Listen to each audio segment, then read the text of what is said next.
digamos, una selva misionera, por llamarla, tomando datos, destacar un componente paranaense cuyo extremo sur está en el Uruguay. O sea, para decirlo bien claro, la flora y la vegetación paranaense llega al Uruguay y cuando, digamos, en nuestro territorio se encuentra, por decir de alguna manera, acorralada. Para el este tenemos el océano, para el sur el río de la Plata, para el oeste zonas áridas, o sea, después de la Mesopotamia argentina viene cada vez más árido, una diagonal árida que marca claramente una diferenciación vegetacional y florística hacia la cordillera de los Andes. Entonces hay como un embudo en donde todas esas plantas, y lo mismo pasa con los animales en general, van bajando y no tienen más alternativa que encontrar su límite sur en nuestro territorio.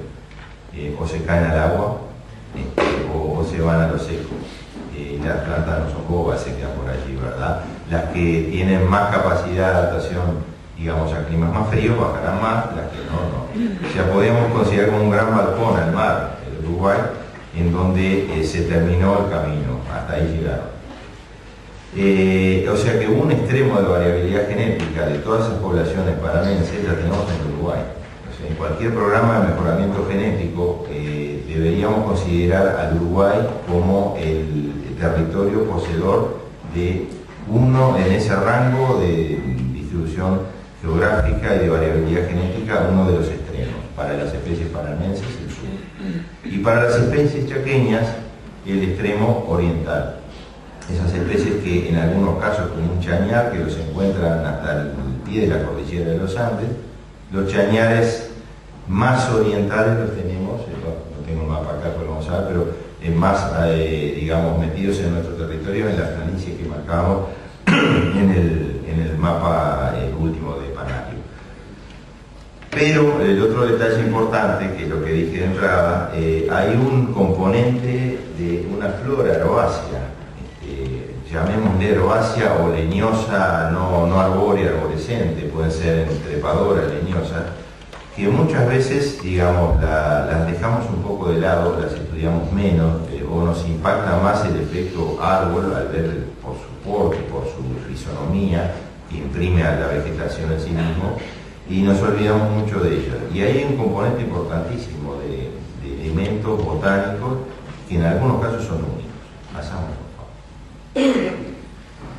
Vamos a ver entonces ahora, ya medio para redondear el concepto y terminar, dos bloques. Lo de las especies que le llamamos paranaenses, en sentido amplio, por esta entre comillas, y por otro lado, lo de las especies chaqueñas. Pasamos rapidito y vamos mirando algunas distribuciones.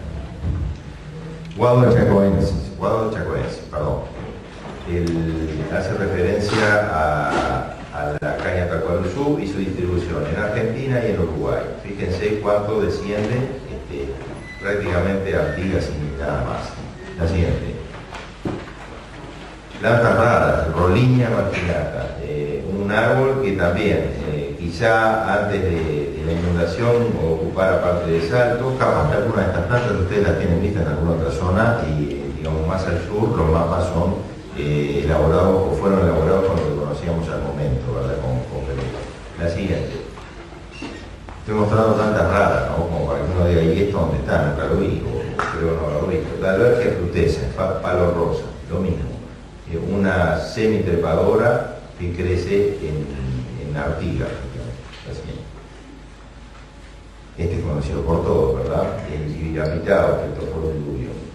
También un área natural que anda por allí, puede bajar un poquito más a Salto, está recuperando áreas aquí en la zona del embalse. La siguiente. Guaria macrofila, cedrillo, una planta que lo mismo. Fíjense, son áreas de distribución muy pequeñas, muy cortas en cuanto al avance hacia el sur en latitud. La siguiente. Bueno, aquí tenemos nuestro lapacho rosado, una planta que la conocemos todos, está abierta fila, Restafilus es el nombre actual. Ustedes saben que los botánicos nos enloquecen a todos con los cambios de nombres y las redistribuciones y los cambios filogenéticos, ¿verdad? La distribución del lapacho en Argentina, la distribución del lapacho aproximada en Uruguay. La siguiente. Esta cambió un poco, ¿verdad? O sea, se nos fue para el otro lado, bajaba por el río Uruguay, pero se nos fue por el Cuarén mucho, Campo Vanessa y Santo Carpa, una especie de frutos muy útiles, muy apetecibles, ¿verdad? Una planta nativa poco conocida, otra de frutos muy, digamos, apetitosos, la Eugenia involucrata, tiene el mismo patrón en esta zona, donde hay árboles enormes, en el Cuarén, pero baja por el río Uruguay y se aventura un poco más. Estamos llegando ya a la planta que llega más abajo, la siguiente. Albicia inundata, timbo blanco, con digamos, área de distribución un tanto mayor, la siguiente. Eugenia repanda, a veces confundida con algunas pitancas, también llega, esta se fue más abajo, ¿verdad? La siguiente. Nuestro Bajay, lo mismo, se aventura prácticamente hasta casi Colonia, la siguiente. Ingavera, una planta que llega más al sur todavía. Estamos mostrando aquellas que van cada vez aventurándose más hacia el sur, o sea que aceptan condiciones de clima un poquito más frío, la siguiente. La Pachillo, lo mismo, la siguiente. Y algunas de los componentes asociados al bosque ribereño de esa zona. Completum fruticosum, una trepadora muy llamativa. Paulinia elegans, Passiflora mísera, dos trepadoras más que son bastante frecuentes en ese monte. Algunos arbustos como Ivanthus, Paviflor, que es una planta que se encuentra en Artigas, Salto, en sotobosque, y una gracia, una parienta de los cartuchos, la jala, Paticarpa pastifuela. La siguiente. Me sacaron tarjeta roja acá, no juego el próximo partido. Especie chaqueña, rapidito pasamos. Especies chaqueñas y sus vinculaciones con la Argentina, simplemente para ver un poco cómo lo nuestro es parte de lo que es la entrada de esa flora hacia el Uruguay. Acacia preco, garabato, Aspidosperma quebracho blanco. La siguiente. La Butia yatai, vamos pasando rapidito nomás. Castella tuiri, una planta que avanza bastante más de las planicies en el norte, la siguiente. Siempre asociadas a esos suelos de planicies, muchas veces de braquiales. Cocoloba argentinensis. ¿Cuántas de estas plantas conocen y cuántas no, verdad? Lo que están viendo, la siguiente. Geofrea de Córtica, el chañar, lo que decíamos, se va hasta la cordillera de los Andes, y tiene su extremo este en Uruguay, la siguiente. Maiteno viquisidea, a este le dicen carne gorda a los argentinos, es una planta difícil de encontrar, pero frecuente en algunas zonas, llega hasta Paysandú, ¿verdad? La siguiente. Los Prosopis afins, Soñandubay, con un área básicamente que ocupa toda esta zona, la siguiente.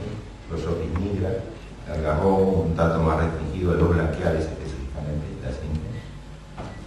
Tritinia campestre, una de las palmeras poco conocidas en lo que sería su comportamiento y digna de estudio en nuestro país, la siguiente. Y para terminar, un conjunto de plantas asociadas, muchas raras, Tilancia exioides, uno de los tantos claveles del aire que está asociado a los Prosopis. Cienfogosia sulfurea, una planta que crece en los blanqueales. Pitecosteño silanchoides, una trepadora que a veces se confunde con otra especie que crece en la zona de Riberita Colembo y está asociada a estos montes parque. Jarricia pomaniensis y Virginia sesiflora, dos cactáceas típicas de blanqueales exclusivas de la región. En resumen, lo que quería mostrar era eso, las vinculaciones florísticas, la importancia de ver no solo el bosque como un conjunto de árboles, sino a su ecosistema en su conjunto. Lamento haber ido tan rápido, pero era la dinámica.